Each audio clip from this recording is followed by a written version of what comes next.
está formado por la parte central y la parte periférica. Nuestra parte central es la que va a recibir toda la información del entorno de mi organismo y la va a asociar y la va a llevar hacia la parte, cerebral, donde se asocia y se integra la información que produce una respuesta y va a ir al sistema nervioso periférico. En el sistema nervioso periférico nosotros recibimos esta información procesada para producir una respuesta. De la misma manera, el sistema nervioso periférico es el que recibe de este entorno y vuelve a llevar la información. Por eso es que teníamos que es de ida y vuelta cuando hablo del sistema nervioso central y periférico. Habíamos dicho que el sistema nervioso periférico tiene una parte lo que es autónoma y una parte somática. La autónoma es aquella que no es consciente y es de manera independiente. No estoy consciente de ciertas funciones como el latido del corazón, el movimiento gastrointestinal, y no somos conscientes de ese proceso como tal. Generalmente se refiere a las funciones viscerales. Por otro lado, tenemos a la parte somática, que tiene que ver con que sí soy consciente acá de los movimientos que yo voy a realizar y de las acciones que voy a tomar. Está asociado generalmente al aparato locomotor en su mayoría, así como en su mayoría visceral, que tiene que ver con el autónomo, y el somático a este aparato, ¿sí? Y esa no es autónoma. También habíamos visto que dependiendo de este sistema nervioso, cuando hablo del autónomo puedo observarlo desde las vías que va a tener sus funciones y desde la división. Si hablo desde las vías, hay vías aferentes y hay vías eferentes. Las vías aferentes son las que reciben información para llevarla hacia este sistema nervioso central y que se produzca esta integración de las señales o el estímulo que estoy percibiendo. En cambio, las vías eferentes son aquellas que llevan la información o llevan una respuesta una vez que se haya procesado, ¿sí? Prácticamente entre estas dos, la primera que nosotros vamos a tener es las aferentes. Respiro oxígeno, ¿sí? Al caminar, percibir, tocar, primero va al cerebro y del cerebro viene la vía eferente. Después habíamos mencionado que en cuanto a la división tengo al sistema nervioso simpático y parasimpático. Aquí ya nos estábamos adentrando un poquito para que podamos observar cuando decíamos que tenemos receptores agonistas, ¿sí? Y antagonistas. Y ya vamos a ir relacionando estos conceptos farmacológicos que habíamos visto al principio con este tipo de sistema nervioso. Pues bueno, entre el simpático y el parasimpático tengo uno que es el entérico. El simpático se va a activar en situaciones de respuesta de estrés. Ya habíamos mencionado que en este estrés no se refiere específicamente a que siempre va a actuar un agonista, ¿sí? Si no, les había dicho, cámbiense ese concepto. Todo el tiempo pensamos que simpático es decir, activar, ¿sí? Y no es tanto así, lo vamos a ver de nuevo lo que habíamos dicho. Sino que quiero que entiendan que simpático se enfoca desde el punto del estrés celular. Y que ya habíamos hablado que cuando la célula se somete a un estrés es porque está realizando una función. Es como cuando ustedes entran en época de exámenes. Están en exámenes y obviamente se estresan porque saben que tienen que estudiar. Seguramente lo que tal vez algunos no han estudiado de manera adecuada, entran en estrés, entran en actividad, ahí se va a activar su sistema simpático. En cambio, tengo por este otro lado el parasimpático, que no se asocia a estas situaciones de estrés, sino a situaciones de reposo, ¿sí?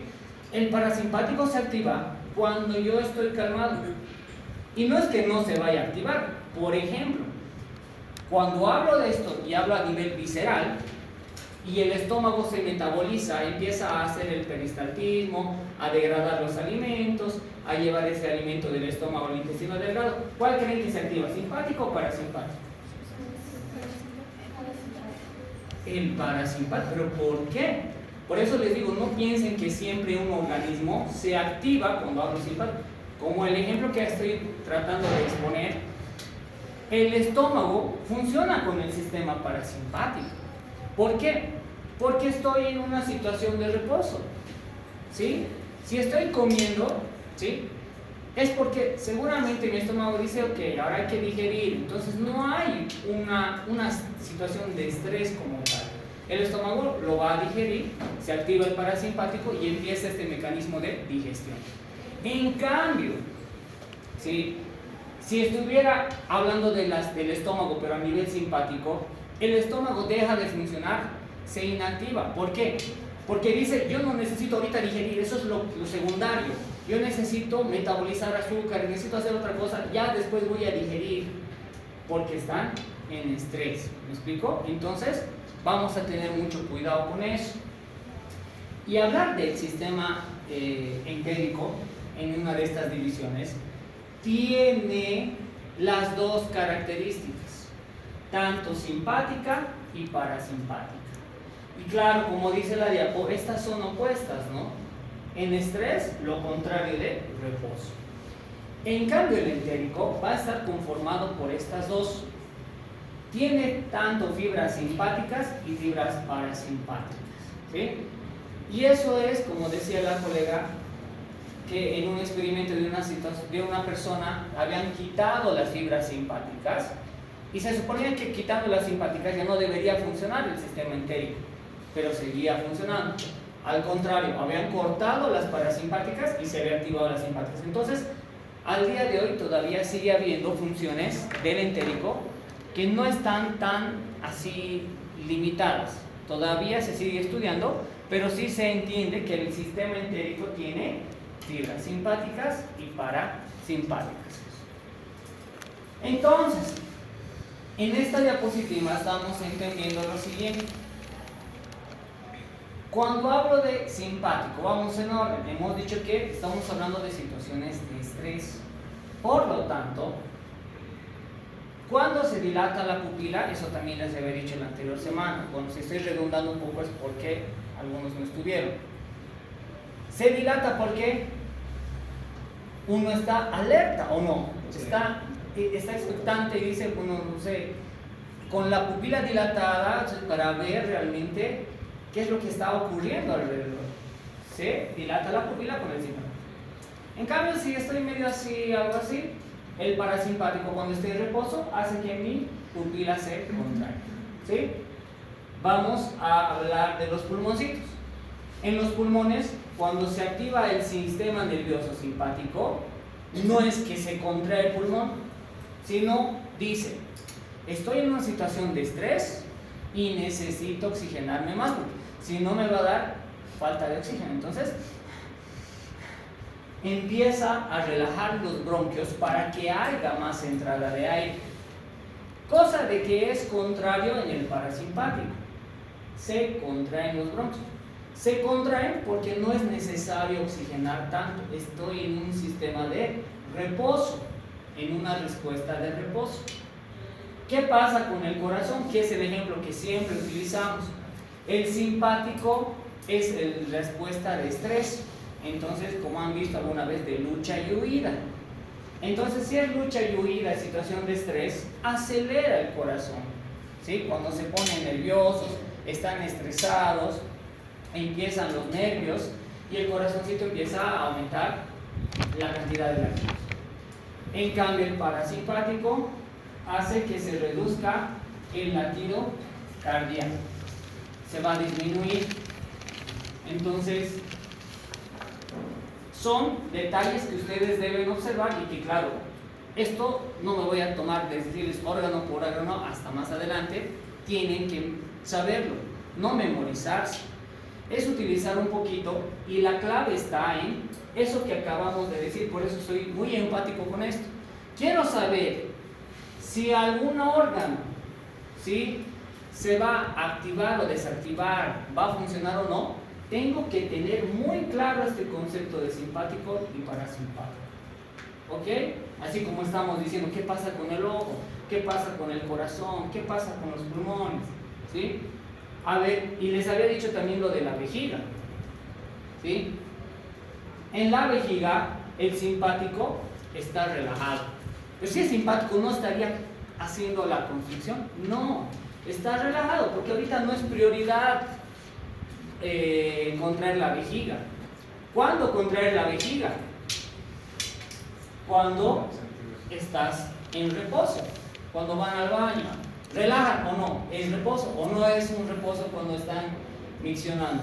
Ahí sí se va a contraer para eliminar o vaciar la vejiga. Pero ese concepto de situación de estrés y situación de reposo me ayuda a entender muy bien cómo funciona el simpático y el parasimpático. Y vuelvo y les vuelvo a recalcar, nunca lo asocien como malmente se hace, de que simpático activar, parasimpático inactivar. No es así, se están dando cuenta, no es que se está activando, inactivando, sino se está estimulando de diferentes maneras según el cuerpo esté en estrés o esté en reposo. Ya habiendo aclarado eso, habíamos visto la estructura que tienen las células del sistema nervioso, donde tengo las células y neuronas preganglionares, los ganglios propiamente, y tengo a las neuronas postganglionares. Las neuronas preganglionares, bueno, no se ve este data realmente nada, están formadas por vainas de mielina en su generalidad. Eso es algo que también les había enfatizado. Miren las vainas de mielina con los nodos de Ranvier, que permiten el impulso saltatorio generalmente en la mayoría de las células preganglionares. Luego tengo a las células postganglionares, que son en su mayoría desmielinizadas. También hay impulso, también hay despolarización, pero a diferencia de las preganglionares son desmielinizadas.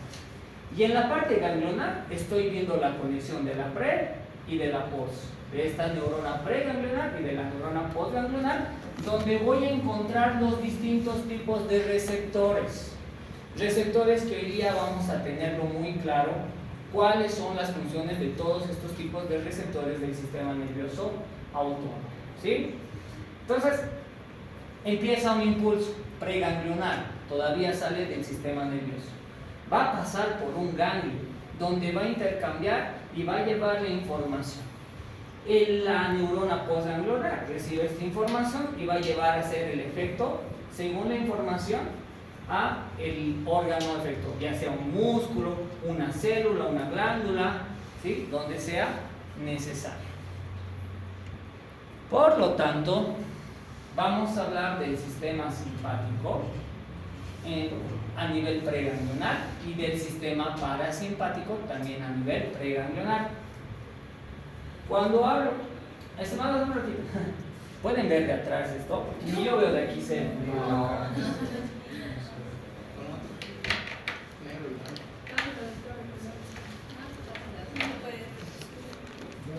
Ya ver, un momentito de Nancy, porque hasta a mí me estoy incomodando. Yo no veo de aquí, veo de ustedes. Voy a preguntar si hay otro ratito, por favor. Sí, un ratito, por favor. 3 y 4, como menciona su libro. Todo esto es del sistema nervioso parasimpático, pero preganglionar. Todavía estamos en preganglionar. Y claro, como hemos visto ya en la misma gráfica, estos nervios craneales van a desempeñar diferentes funciones en relación al simpático, y vemos ahora acá el sistema nervioso entérico. Está organizado por un grupo de neuronas y el entérico siempre se relaciona al sistema gastrointestinal. Y habíamos dicho que como es entérico, va a compartir tanto simpático y parasimpático. Y esto tienen que saber. Pues resulta que de este sistema nervioso entérico va a recibir fibras preganglionares del sistema nervioso parasimpático y recibe fibras postganglionares de fibras simpáticas. Repito, esto deben de saber. ¿Por qué?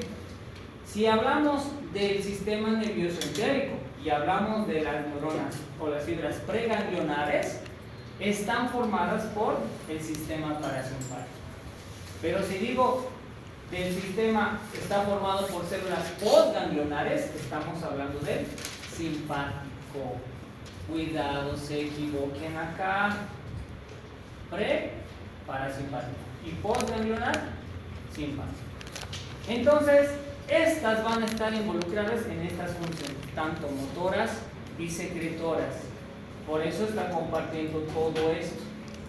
Y los ejemplos de obviamente de este sistema gastrointestinal, el entérico, muy importante que han visto desde la anatomía, desde el primer semestre, es el plexo mientérico de Auerbach y el plexo mientérico submucoso de Meissner.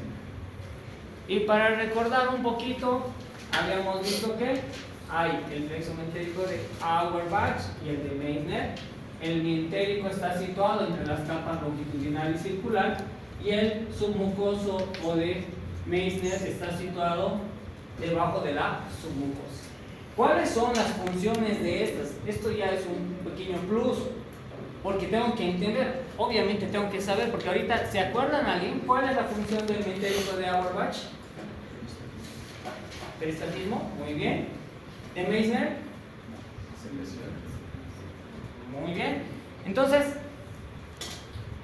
justamente tendrá que ver el de Auerbach con lo que es a nivel muscular, ¿no? Va a estar involucrado lo que es la motilidad del tracto digestivo. Mientras que el submucoso va a controlar la función de las células epiteliales, es decir, de la secreción. Muy bien, muy bien, muy bien. Entonces, aquí ya empezamos a hablar de este sistema nervioso simpático, del simpático, desde los neurotransmisores, ¿sí? Y en los neurotransmisores tengo a la noradrenalina, a la adrenalina y a la dopamina, que hemos dicho que estas son las células llamadas catecolaminas. ¿Lo ven? Estas catecolaminas están principalmente en células postganglionares como neurotransmisor del sistema nervioso simpático. Y aquí entra un factor que es la acetilcolina. La acetilcolina siempre está relacionada con el parasimpático, pero acá el texto nos dice que acetilcolina también está formando parte del simpático. Ojo con eso. Y está principalmente en las células preganglionares, ¿sí? Vamos a verlas en las células preganglionares a estas moléculas neurotransmisoras de acetilcolina. Y postganglionares a las catecolaminas. Nosotros debemos entender que en realidad en estos neurotransmisores, cuando hablo del simpático, voy a encontrar receptores nicotínicos, ¿sí? Y estos receptores nicotínicos están relacionados con la acetilcolina y también con las catecolaminas. Tengo que entender yo acá que los fármacos van a actuar a nivel de los neurotransmisores de manera agonista y o antagonista. ¿Ya? Ahorita vamos a entender cómo. Para eso voy a entender el parasimpático. Ahora, el otro era simpático, este es parasimpático neurotransmisor. Aquí solamente tenemos un fármaco, pero un neurotransmisor como tal, y es la acetilcolina. Por eso dijimos, es raro ver a la acetilcolina porque es prácticamente neto de parasimpático, pero ya sé que había estado a nivel preganglionar, mientras que en el parasimpático está en pre y postganglionar, en los dos. Y aquí voy a encontrar un transmisor que no es, perdón, un tipo de receptor que no está en el simpático, que son los muscarínicos. Y ustedes ya han llevado en fisiología lo que son los tipos de receptores nicotínicos y muscarínicos, ¿sí? ¿Recuerdan? N, ¿sí? N, vamos a verlos más adelante. Entonces, ¿qué está pasando hoy día? Primer viernes es. ¿Cómo están? Ah, sí. Acá al fondo. Sí, sigan nomás. A ver, Chaya más. ¿Y a quién no se ha aguantado, digamos? Es Esteban.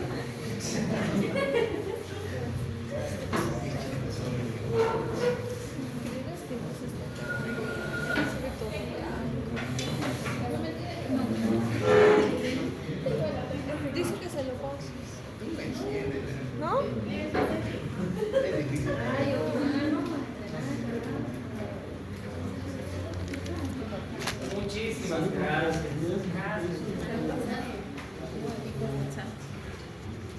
¿Qué te hacen? 200 pesos, no te hacen ni más pobre ni más rico.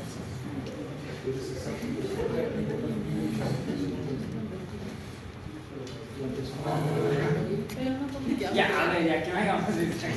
Brenda paga la comida. Entonces, estimados, muy bien, atendamos. Estamos hablando de acá. Ahora, en este sistema parasimpático tengo al neurotransmisor llamado acetilcolina. Obviamente, esta acetilcolina va a trabajar con receptores nicotínicos y muscarínicos, ¿ok? Ahora, la manera de actuar de los transmisores simpáticos y parasimpáticos son de la siguiente manera. Primero hablaremos de los parasimpáticos. Los parasimpáticos, desde la farmacología, hemos visto que hay agonistas y antagonistas. Los parasimpáticos agonistas van a trabajar de manera directa e indirecta. Cuando hablo de manera directa, son aquellos que estimulan a los receptores colinérgicos. Y cuando se une a un receptor colinérgico, va a aumentar la actividad del sistema parasimpático. No se olviden los receptores, ¿recuerdan? Está el receptor y obviamente va a venir una molécula que se va a unir al receptor para que ésta produzca un efecto, una señal, una actividad. Por eso es agonista. Se va a activar, ya sea para, no sé, en el caso del pulmón, para causar constricción, o en el caso del corazón, para causar disminución de la frecuencia cardíaca. O sea, hace algo al unirse. Ahora, tengo algunos agonistas que se llaman indirectos. Y habíamos visto un poquito también en los conceptos de algunos indirectos. Este indirecto lo que va a hacer es inhibir a aquellas moléculas que van a destruir a este receptor. Estoy hablando de los anticolinesterasas. Cuando se va a inhibir estos receptores que van a destruir a los receptores colinérgicos, por lo tanto van a seguir haciendo la función. Por eso se dice que es de manera indirecta. Repito una vez más, los directos son aquellos que van a estimular la acción como tal, activando el parasimpático. Y los indirectos, tenía que venir aquí uno a destruir. Pero el anticolinesterasa dice, oye, tú no lo vas a destruir, y esto sigue aumentando y sigue realizando su efecto. Por eso se dice que es agonista indirecto. Por este otro lado, ya sabemos el concepto de antagonista.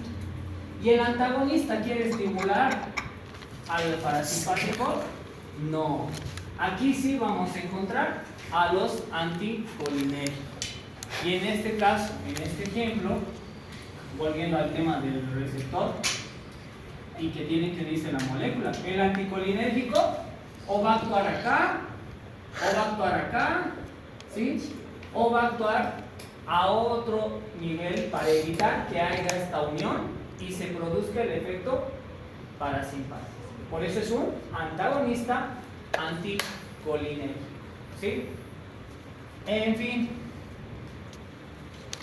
Ahora, de la misma manera, mis estimados, para hablar del simpático ocurre igualito. Atiendan. Si aquí estoy diciendo que para el simpático hay fármacos agonistas, antagonistas, directos, indirectos, y los antagonistas propiamente, igualito ocurre acá. También para el simpático hay agonistas directos.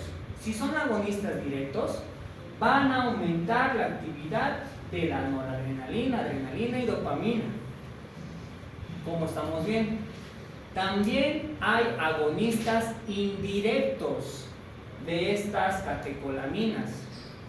Y estos agonistas indirectos, igualito que en el caso de la anticolinesterasa, en el simpático se llaman la MAO y la COMT. La monoaminoxidasa y la catecol o metiltransferasa. Atentos. Entonces ya les estoy diciendo algo muy importante también, que dentro de los agonistas indirectos del simpático tengo la MAO y la COM. Y dentro de los agonistas indirectos del parasimpático es la anticolinesterasa. ¿Ya? ¿Han entendido cómo funciona la anticolinesterasa? Evitando que se degrade ese receptor, y como no se degrada el receptor, sigue funcionando. Y de la misma manera, en el simpático, la MAO y la COM producen el metabolismo y evitan que se destruyan los receptores adrenérgicos. Por lo tanto, va a aumentar la actividad del simpático. ¿Sí? La MAO y la COM. Por eso se los coloqué acá, que de la misma manera que de los indirectos del parasimpático, como la COM y la MAO lo encontramos en el simpático. Ahora, tengo acá los neurotransmisores de todo este sistema nervioso autónomo, lo acabamos de mencionar. Tengo a los receptores colinérgicos, ACH, tengo a los adrenérgicos y tengo muchas veces a los cotransmisores. Recuerdan que en bioquímica ustedes han visto varias reacciones metabólicas donde participaban enzimas y tenían coenzimas. Recuerdan que la coenzima le ayudaba a la enzima a realizar la función. Aquí es lo mismo. Tengo tanto estos receptores que también voy a tener cotransmisores, aquellos que van a ayudar a estos como tal. El óxido nítrico, el péptido intestinal vasoactivo, los GABA, dopaminas, tetrahidrofolatos y otros que van a ser cotransmisores. Ahora, el punto y una de las cosas claves del sistema nervioso autónomo, se equivocan mucho con la terminología y en la terminología andan zapateando. Así es que se los he hecho este cuadrito para que no se pierdan. ¿Sí? Resulta que, ¿qué pasa si yo les digo anticolinérgico? Ahorita se lo voy a colocar, pero quiero ver más o menos cómo vamos. Bloquea los receptores. Si es anticolinérgico, ¿qué hace? Bloquea los Receptores. Ya, a ver, ¿qué pasa si les digo colinomimético?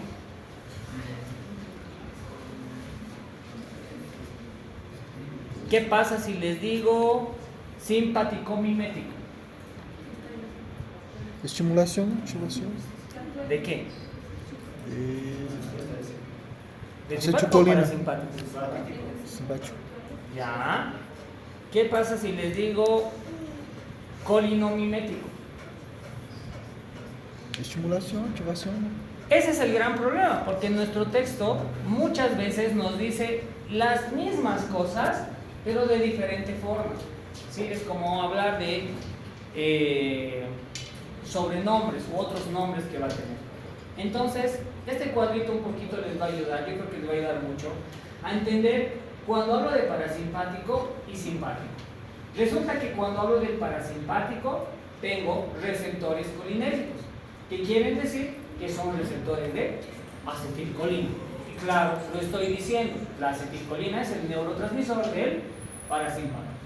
Si en mi boca digo colinomimético, mimético se refiere a una sustancia que estimula al receptor de acetilcolina, imitando su efecto. ¿Qué es un mimo?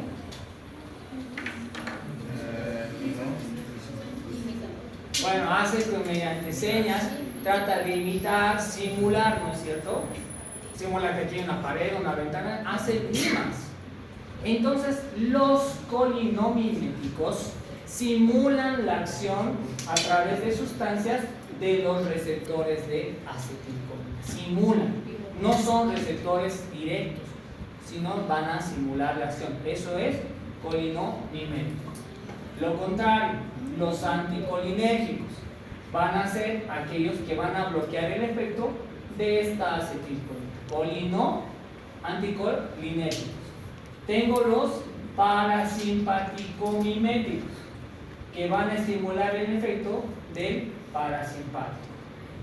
Entonces, todos estos conceptos que parecerían diferentes, al final están relacionados con el parasimpático, con la activación o con su bloqueo. Si es anti lo contrario, ¿no ve? Si es colinamimético, va a estimular el receptor, y si es parasimpático mimético, está estimulando al parasimpático. Lo mismo veo en simpático. En simpático a veces el libro nos dice simpático mimético. Y el simpático mimético no es nada más que estimular la respuesta simpática a través de estos receptores adrenérgicos o receptores de adrenalina. Adrenérgico, receptor de adrenalina. Antiadrenérgicos, que van a bloquear los receptores de adrenalina. El simpático mimético que ya les acabo de mencionar. Y tengo al simpaticolítico. El simpaticolítico es el que inhibe la respuesta simpática.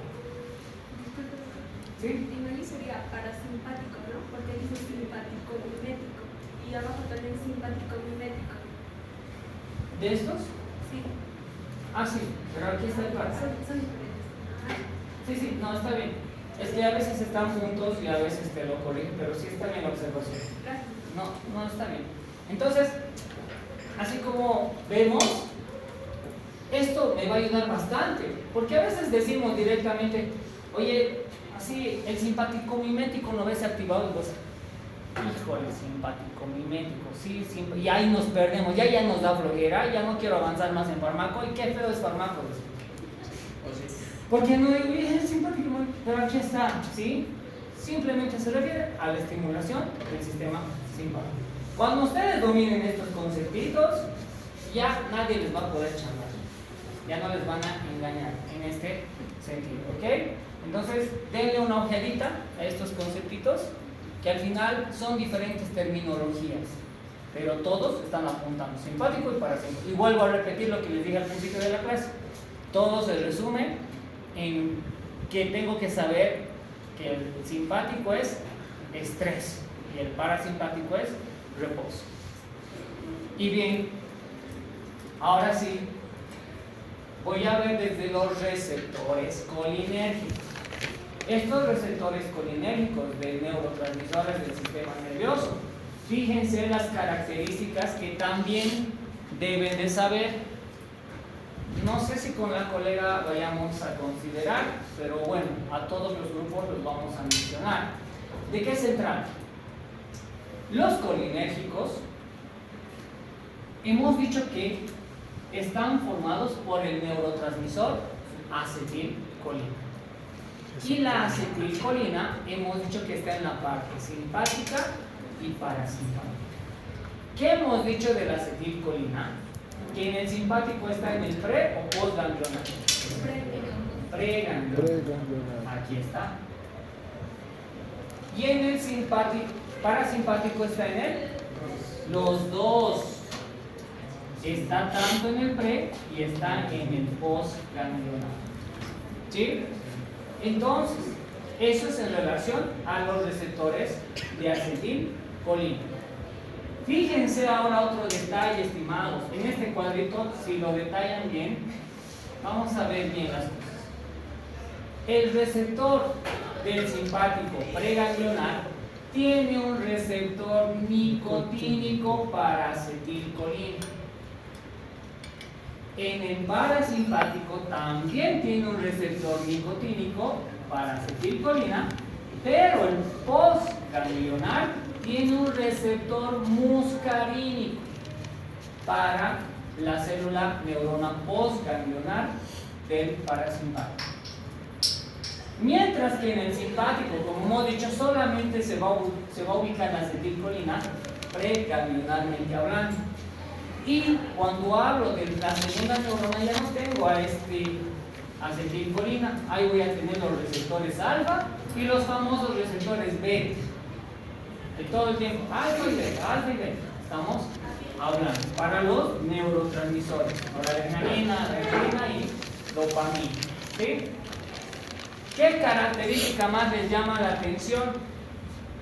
Esto de aquí, que tal vez, como les digo, no sé si lo vamos a considerar. Resulta que cuando hablo de receptores, bueno, en general, cuando hablo de neuronas preganglionares, Son en general, cortas. ¿me escuchan? Cuando hablo en general de neuronas, resulta que las neuronas preganglionares del simpático son cortas. Miren. Y las neuronas postganglionares del simpático son largas. Cosa que al otro lado pasa al revés. En el parasimpático las preganglionares son largas y las postganglionares son cortas. Tienen que saber, yo diría que sí, por ahí de aquí alguien sale un neurólogo o un neurocirujano, va a tener que saber esto, sí o sí, no puede no saber. Ya, entonces, tendrían que saber. Preganglionar en simpático, neurona corta. Postganglionar simpático, larga. Preganglionar parasimpático, larga. Postganglionar parasimpático, corta. Y eso nos menciona de los neurotransmisores las preganglionares simpáticas, parasimpáticas, las postganglionares y las transmisiones de los receptores, que como ya les indiqué, habrá nicotínicos y muscarínicos. Muy bien, ahora en el metabolismo de esta acetilcolina,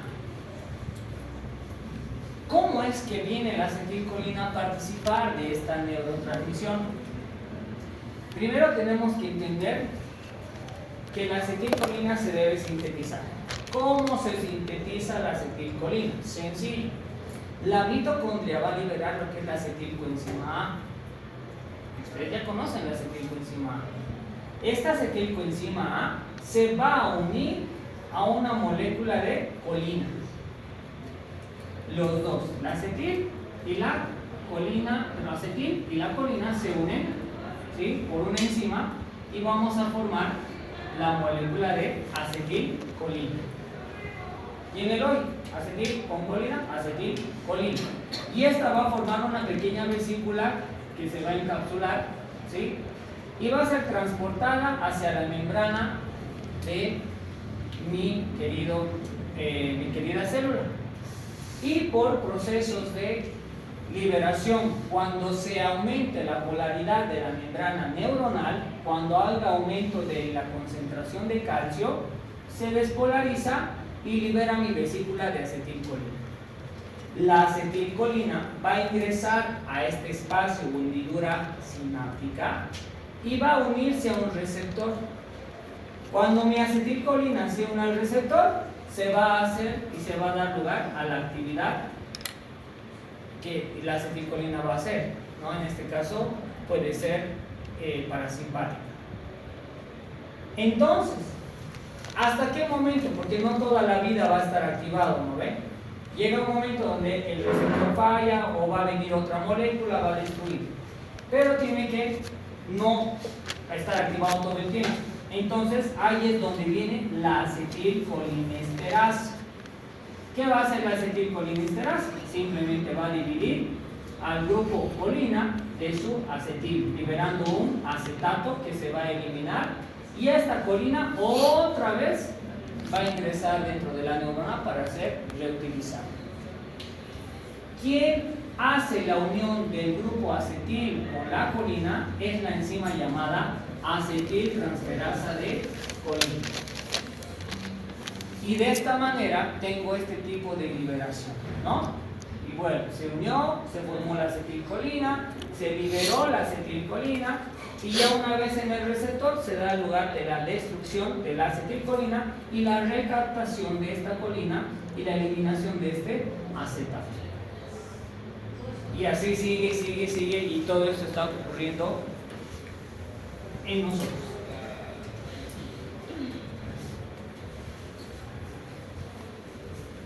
Ojo a esto. A esto. ¿Por qué? Si yo he entendido cómo es el mecanismo de liberación y síntesis de la acetilcolina, debo saber que desde la farmacología hay distintos tipos de fármacos que van a actuar, o drogas que van a actuar a estos niveles. Por ejemplo, el besamicol está inhibiendo al transportador de la vesícula de acetilcolina. Es una manera de actuar. La toxina botulínica evita que se libere la acetilcolina después de la formación de vesículas hacia la hendidura sináptica. Los carbamatos y los órganos fosforados, que generalmente son pesticidas y demás, evitan la unión de la acetilcolina a su receptor, ¿sí? O una vez que se han unido, siguen produciendo el efecto. Y acá, ya después de que la acetilcolinesterasa libera y se supone que la colina tiene que entrar de nuevo, los hemicolinios van a evitar que ingrese nuevamente a ser reutilizado, ¿sí? Entonces, ¿por qué les pongo esto de mucha atención? Porque si les dijéramos, el besamicol funciona a nivel de la hendidura sináptica, no, está evitando que se transporte la vesícula de acetilcolina. Si les decimos, los órganos fosforados están evitando la captación de colina, no, sino están presentes con la unión del receptor de colina a con el receptor de colina, ¿sí? Esas cositas deben de saber. Claro, ahorita solamente es general, ya más adelante lo vamos a ver a detalle, ¿no? Pero no tan a detalle, pero sí ya van a entender qué había sido la toxina botulínica, el besamicol, hemicolinios y demás. Cuando, esa es el otra cosa, ¿no? Decimos fármacos y ya me imagino un paciente contratando. No se olviden que un fármaco hemos dicho que es una droga también. Entonces no siempre es, por ejemplo, aquí los órganos fosforados no es para la persona normal, para el pacientito, sino es para pesticidas, es para los campos, para llevar a los riegos, ¿sí? Los cultivos, evitar que ingresen insectos y demás. Ahí se utiliza órganos fosforados. Si un paciente tiene intoxicación por órgano fosforado, va a tener sus respuestas neurológicas, ¿sí? Bien.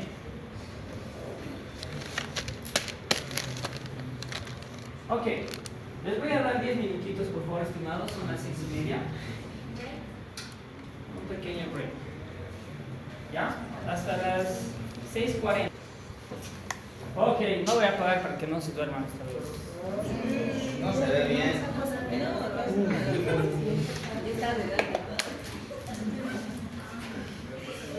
Entonces, estimados, muy bien. Tengo que saber el metabolismo de la acetilcolina, justamente para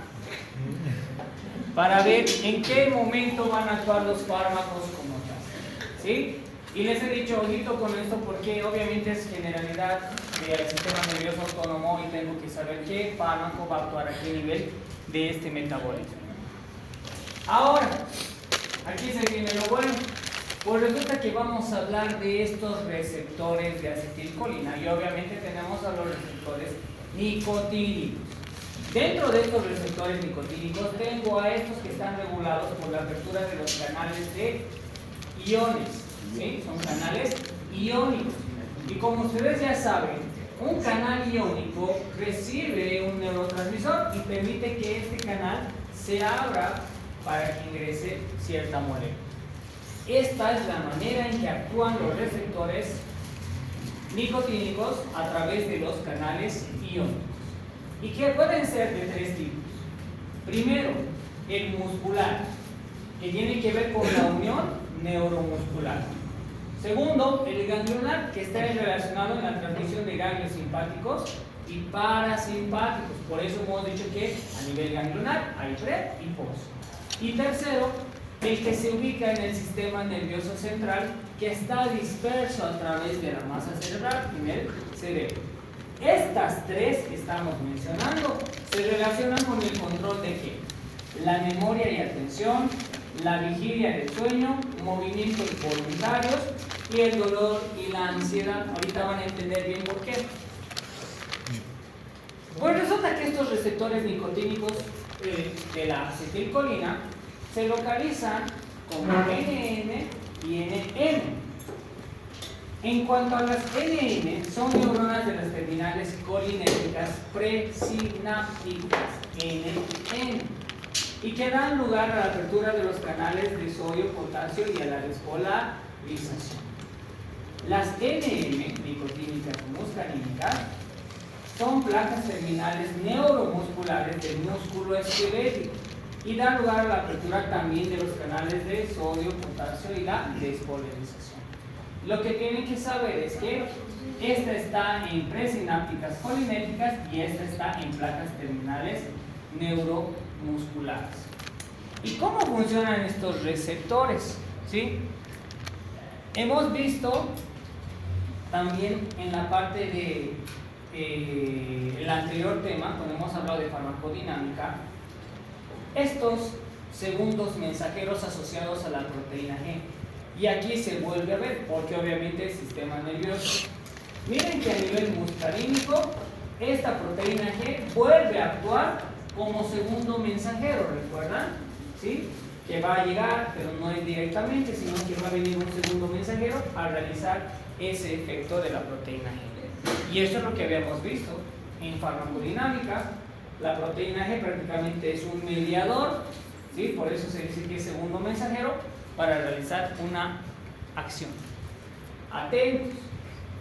Y habíamos hablado de los tipos de segundos mensajeros que tiene la proteína G. La GS, la GI, la GQ, la OL y la T. La GS tenía que ver con la síntesis, la I inhibición, la Q también ayuda a la estimulación, la OL que son odoríferos y la T de fotones. Y cada uno de estos también les había mencionado, estimados, que había esta tablita, ¿no ven? Que dijimos, repasen, la GS, el receptor para qué, miren, aminas adrenérgicas, histamina, serotonina, glucagón y muchas otras hormonas. ¿Cómo va a funcionar? Si es S de síntesis, aumenta la adenilciclasa y por lo tanto el AMP cíclico. Esto que les acabo de poner ya lo han visto en el anterior tema. Ahora, ¿qué relación tiene todo esto con el sistema nervioso que estoy viendo ahora? Pues resulta que tengo receptores muscarínicos de la acetilcolina M1, M2, M3, M4 y M5. Ojo con esto también. ¿Por qué? Estimados, tienen que saber qué receptor va a accionar con qué proteína segunda mensajera va a reaccionar con los receptores muscarínicos. Pues resulta que la M1 se encuentra a nivel del sistema nervioso central, este muscarínico, y está localizado en neuronas del sistema nervioso central, por ganglionares simpáticas y algunos sitios presinápticos. ¿Qué es lo que va a hacer? Va a trabajar con la GQ. Aquí hay un tip que también nos enseñaba la colega, que dice que para acordarme de esto tengo que buscar los números impares. ¿Cuáles son de estos M1 al M5? El 1, el 3 y el 5. Y estos toditos, el 1, el 3, el 5, agarro y digo, funcionan con la M, bueno, con la GQ. GQ, GQ. Y los pares van a funcionar con la GI. Inhibitores. ¿Sí? Entonces, esa es una manera. ¿Sí? Esa es una forma de acordarme de los receptores muscarínicos de la acetilcolina que tiene que ver con M1, M2, M3, los impares GQ y los pares GI. Hasta ahí creo que ya entendemos. El otro problema que sí van a chocarse y enfrentarse es con saber la localización. M1, sistema nervioso central. M2, corazón. ¿Ven de atrás? Porque aquí está medio oscuro. ¿O lo apago? M3 está con las glándulas a nivel glandular del músculo liso. M4 está a nivel ocular y el M5 también está en el sistema nervioso central, pero a nivel también de los endotelios de los vasos sanguíneos. En fin, si yo ya sé dónde se ubica, estimados, fíjense, si ya sé que es corazón y hablo de acetilcolina muscarínico y he dicho que los pares son inhibidores, entonces van a inhibir la formación de adenilciclasa y disminuyen el AMP cíclico. Por lo tanto, permiten la apertura de canales de potasio. Y si permiten la apertura de canales de potasio, ¿qué va a ocurrir con el miocardio? Una contracción de mineralización. Ah, no, la despolarización. ¿Perdón? La despolarización celular. ¿Por qué disminuiría la frecuencia cardíaca? Porque si me en un estado de repolarización. Ya. ¿Eso tendría que ver con la membrana celular, doctor? Esa pregunta que les acabo de hacer, y está bien que lo estén planteando así, pero todo va a depender si estamos hablando de esta estimulación a nivel pregangliar y postgangliar. Esa es la cosa. Las respuestas que me han dado están muy bien, pero aquí no les he preguntado si es pre o post, porque como han visto, en el simpático sería a nivel pre, y en el parasimpático sería pre y postgangliar, ¿ya? Pero eso me está orientando a entender cómo estos receptores y cómo los fármacos van a estimular, ya sea simpática o parasimpáticamente, a través de la acetilcolina, ¿ok? Entonces, bueno, pues estimados, acá tengo que memorizar este detalle que les acabo de decir, tengo que ver a qué nivel van a accionar y tengo que ver en qué tejidos van a estar. Iremos pasito a pasito. Sistema nervioso central. ¿Qué diferencia del M1 y del M5? Las dos están en neuronas del sistema nervioso central. Pero esta, la M1, es más del sistema nervioso porque habla de neuronas postganglionares simpáticas y algunos sitios presimpáticos. Mientras que la M5 también en el sistema nervioso, pero también a nivel de los vasos, del endotelio, por si acaso, de los vasos sanguíneos. En estas igual tienen GQ, pero esta es a nivel intracelular y aumenta lo que es la IP3, el DAC y el calcio, mientras que la M5 aumenta solamente la IP3 y produce la excitación. Ahora, voy a la M2 que tiene que ver con el corazón, y aquí sí ya nos va a ayudar a especificar miocardio, músculo liso, algunos sitios presinápticos y neuronas del sistema nervioso central. Ok, presináptico. Ya me está hablando de neuronas presinápticas. Entonces, ¿estoy hablando de simpático o parasimpático? Simpático. ¿Y qué hemos dicho del simpático cuando se abre los canales de calcio? Perdón, de potasio. Va a haber mayor contracción cardíaca, por lo tanto lo va a activar. Solamente porque aquí ya me he especificado que es presimpático. ¿A ver? Y hemos dicho que hay acetilcolina presimpática. ¿Ok? Paso al 3, glandular y músculo liso. Y como lo dice como tal, músculo liso, endotelio, neuronas. Y estas son igualitas. ¿Sí? Exacto. El ocular, que es el M4, terminaciones del nervio vago. ¿Qué par craneal era? El décimo. Ah, 10. Muy bien. Disminuye, y como este es inhibitorio, inhibe también la adenilciclasa, disminuyendo el AMP. Sí. Y este. Entonces, aquí no sirve que yo les explique porque al final yo no he puesto estos receptores ahí. Tienen que estudiar. ¿Sí? Ahora vámonos ya no a los colinérgicos, vámonos a los adrenérgicos. Y en los adrenérgicos también estamos viendo ciertas características. Ya no estoy hablando ni de estos, ni de estos, ni de nicotínicos, ni de muscarínicos. Ahora vamos a hablar de los receptores adrenérgicos que se van a encontrar ¿dónde? Cuidado se equivoquen en esto igual, ¿no ven? Son neuronas postganglionares. ¿Acaso veo alfa y beta? Aquí hay alfa beta, aquí hay alfa beta, aquí hay alfa beta en parasimpático. No, solamente se encuentran en neuronas postganglionares del sistema nervioso simpático.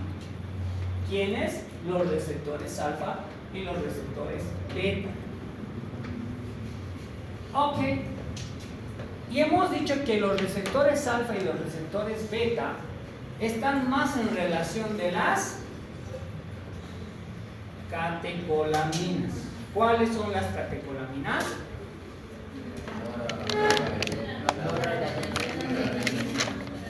Perfecto, muy bien. Entonces vamos a hablar de esos tres neurotransmisores. Primero hablaremos de la noradrenalina. ¿Sí? ¿Cómo se sintetiza la noradrenalina? Ya hemos visto en la anterior cómo se hace con los demás. Atentos. La noradrenalina empieza su síntesis a través de la tirosina. La tirosina se va a convertir en L-dopa gracias a la tirosina hidroxilasa. La L-dopa se convierte en dopamina en dopa de carboxilasa. Ahora, aquí hay una cosa muy interesante, estimados, que su libro no lo explica tan bien. Es lo siguiente.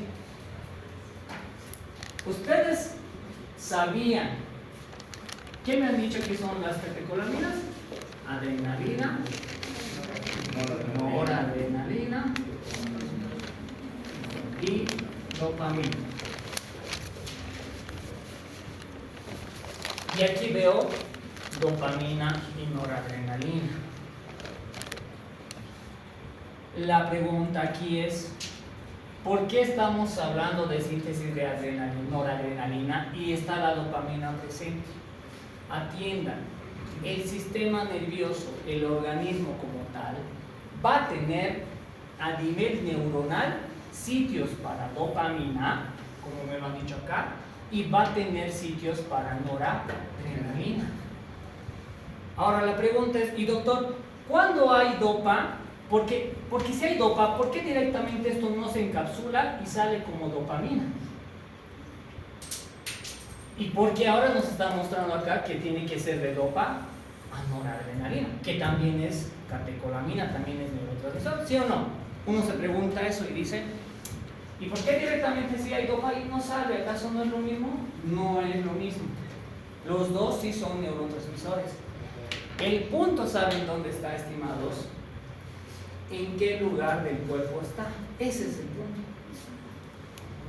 Entonces, van a entender ustedes, y ahorita lo vamos a señalar, que la dopamina se va a encapsular directamente a nivel cerebral, especialmente, ya voy a ser bien puntual. La dopamina se encuentra en el sistema nervioso central, mientras que vamos a encontrar a la noradrenalina en el sistema nervioso central y en el sistema nervioso periférico. Ahí está la diferencia abismal. Entonces, exactamente, para sintetizar esto, muchas veces tengo que saber y digo, claro, pero si hay dopamina directamente, ¿para qué voy a volverlo noradrenalina? Es que depende.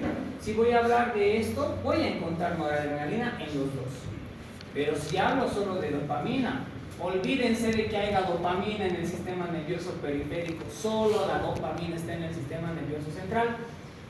Y es más, si recordarán, decimos que la dopamina tiene que ver con un neurotransmisor del placer, de recompensa, ¿sí? Por eso se dice que cuando uno tiene una actividad, siente satisfacción, se libera dopamina. ¿Y dónde va a liberar? A nivel central. En cambio, la noradrenalina tiene que ver más con la parte de lucha y huida. Este sí la voy a encontrar para correr, para mover mis pies a nivel del sistema nervioso central y periférico. ¿Ya? Ahora, de aquí un punto clave tal vez también es que sepan quién convierte la dopamina a noradrenalina. Y ese actor había sido la dopamina beta hidroxilasa. Igual como ya hemos visto anteriormente, la dopamina se ha convertido en noradrenalina por la dopa beta hidroxilasa, se han formado las vesículas van a salir a la hendidura sináptica, van a unirse a estos canales iónicos y receptores, va a activarse la proteína G, segundos mensajeros, aumenta la IP3, disminuye el ano específico, se produce una respuesta, ¿sí? Esta tiene que ser recaptada, ¿sí? Y debe ser vuelta a ingresar nuevamente a la neurona para volver a producir otro estímulo, ¿sí? Entonces, se da la liberación de la noradrenalina y se recapta los metabolitos inactivos de la conversión de este proceso de los segundos mensajeros. Y otra vez, estimados, todo ese proceso me sirve a mí para saber qué fármaco va a actuar. Pues resulta que tengo a la metirosina como inhibidor de la tirosina hidroxilasa. Son fármacos que los puede utilizar neurológicamente, ¿no? Entonces, aquí va a inhibir la conversión de tirosina a L2. Tengo a la reserpina. La reserpina está inhibiendo que se transporte la noradrenalina como vesícula hacia la hendidura sináptica. Tengo al bretilo y a la guanetidina inhibiendo esta captación de las proteínas G como segundos mensajeros de la noradrenalina en la hendidura sináptica. Y miren esto, qué interesante. Tengo a la cocaína y la ADT. La cocaína, ¿qué produce? Destruye. ¿Sueño? No, ¿ve? Estimulación. Entonces, no va a haber la recaptación, van a seguir estos metabolitos uniéndose a estos receptores y la actividad de los segundos mensajeros va a estar todo el tiempo abierto, porque no se va a recaptar, siguen los metabolitos ahí realizando el estímulo de esto. Por eso viene, estamos hablando de simpático, estamos hablando de adrenalina, noradrenalina y dopamina. Entonces la cocaína, el efecto que tiene justamente es eso. Inhibe la recaptación de los metabolitos que están estimulando estos receptores internales iónicos. Por lo tanto, cuando se cocaínan, ¿no ven? Y no se olviden, estoy diciendo noradrenalina. Estoy hablando solo del sistema nervioso central. Si es periférico, está su cerebro tan despierto y también está tan activo, ¿no ves? Físicamente hablando, corre, salta, no se cansa, todo eso. Ya se parece. ¿Sin cocaína? ¿Quién? Bueno. Ahora, de la misma manera que hemos visto del parasimpático, tenemos a los simpáticos en cuanto a los receptores. Lo que hemos dicho, los receptores alfa y los receptores beta. Tengo alfa 1, alfa 2, beta 1, beta 2 y beta 3. Aquí ya es un poco más sencillo, porque todos los beta funcionan con la GS. En los alfa, que son 1 y 2, la alfa 1 funciona con la GQ y la alfa 2 con la GI. Y por eso habíamos estudiado en farmacodinámica qué hacen estos segundos mensajeros, si estimulan, si inhiben y demás. Ahora, vuelvo y les repito, lo que tienen que saber es la localización.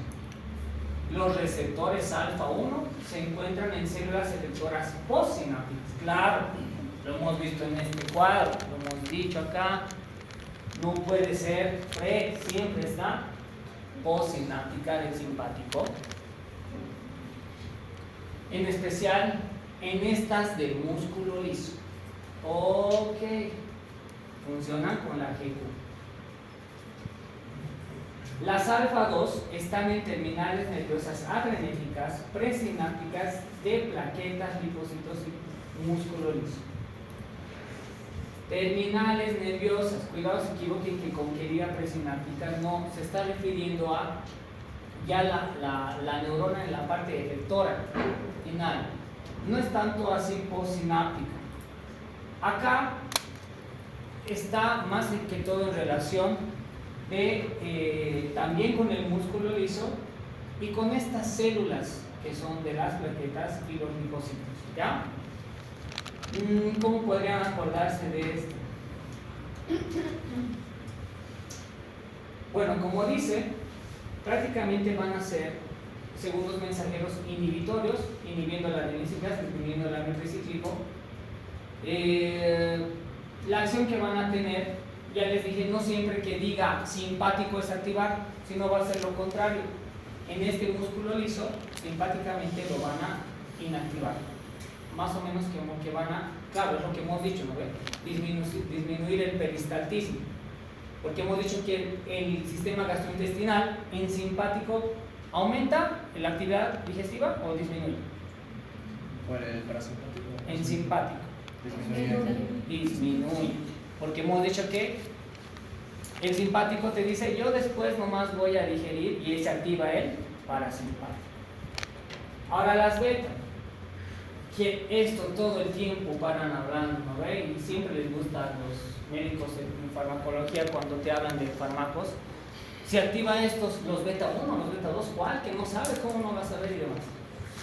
Beta 1, postsinápticas del corazón, linfocitos encéfalo, terminales nerviosas colinéticas, adenérgicas presinápticas, aparato justaglomerular, el epitelio del cuerpo ciliar, trabajan con GES. Las beta 2 es las que más hablan, efectoras presinápticas del músculo liso y el miocardio. Varios fármacos vamos a ver cuando llevemos cardíaco que actúan a nivel del miocardio para estas patologías cardíacas. Y la B3 o la beta 3 de las efectoras postsinápticas de linfocitos y del corazón. ¿Cuál es el denominador común de todo esto?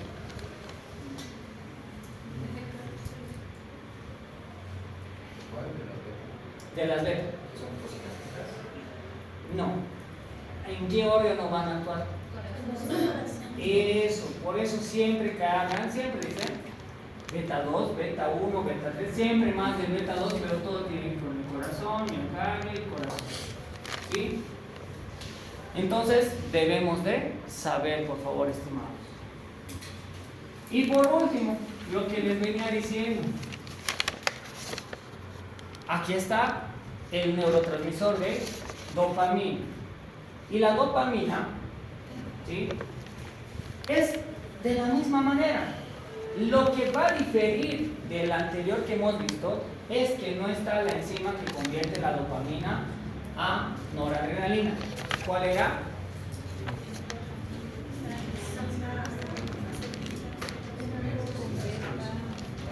No.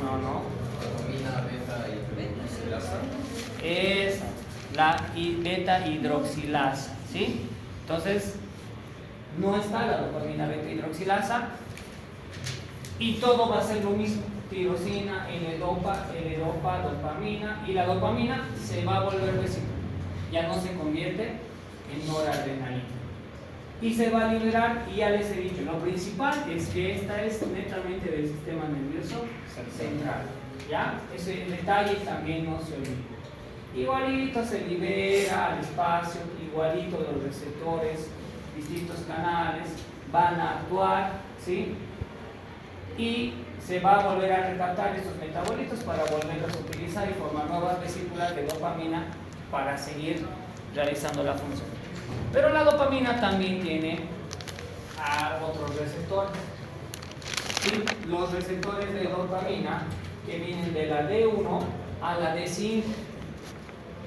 Repito, cuando he dicho de noradrenalina era alfa 1, alfa 2, beta 1, beta 2 y beta 3.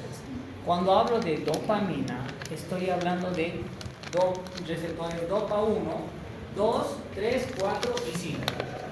Y ahora aquí dicen, ¿por qué se ha colocado D1 y D5 ahí mismo? Porque estas dos tienen las mismas funciones. ¿Sí? Idénticas. No varían. Sí, idénticas, solamente va a variar en la parte estructural, por eso no se las puede decir son tal cual, pero tienen la misma función. Las receptores de 1 y de 5 están a nivel del cerebro, muscular, de efectores de músculo liso, del lecho vascular, renal. Estas están trabajando con los GS, de síntesis. En cambio, estas otras sí son diferentes, pero lo común es que están con las G y también las D2 de la dopamina, cerebro, músculos efectores, terminales nerviosas presinápticas, el D3 en el cerebro y el D4 cerebro y aparato cardiovascular. Esto también lo vamos viendo. Entonces, como se dan cuenta, en cada cuadrito siempre hay una característica interesante, ¿sí? Receptores dopa. Y como decía, al final la D1 y la 2 van a activar la adenilciclasa, son similares, están con la GS. Mientras que la D3, D2, D3 y D4 están inhibiendo el AMP cíclico, inhiben a la adenilciclasa con la GI. ¿Sí? Muy bien, estimados.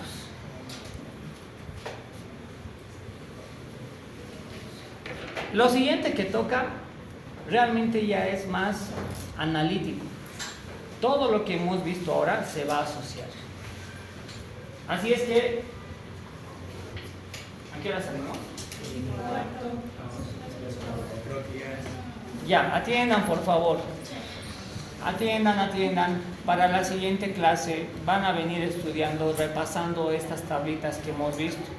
¿Por qué? Porque fíjense ahora, vamos a relacionar todos estos receptores con lo que hemos hablado. ¿Cuál se va a activar a nivel de los ojos? ¿Qué receptor está encargado de la contracción o dilatación? ¿Qué receptor provocará la relajación? ¿Cuál será la contracción? Miren, en cada una de las funciones de distintos tipos, ya sea ojos, cardiovascular, ya voy a relacionar qué receptores están presentes y qué función van a tener. ¿Sí? ¿Estamos de acuerdo? ¿Ya? Van a venir estudiando, por favor, porque si no, voy a decir M2, alfa 1, alfa 2 y sé dónde estaba y ya no voy a entender. ¿Alguna pregunta, duda? Ya, estimados, que les vaya bien, cuídense. Por la sombrita, por favor.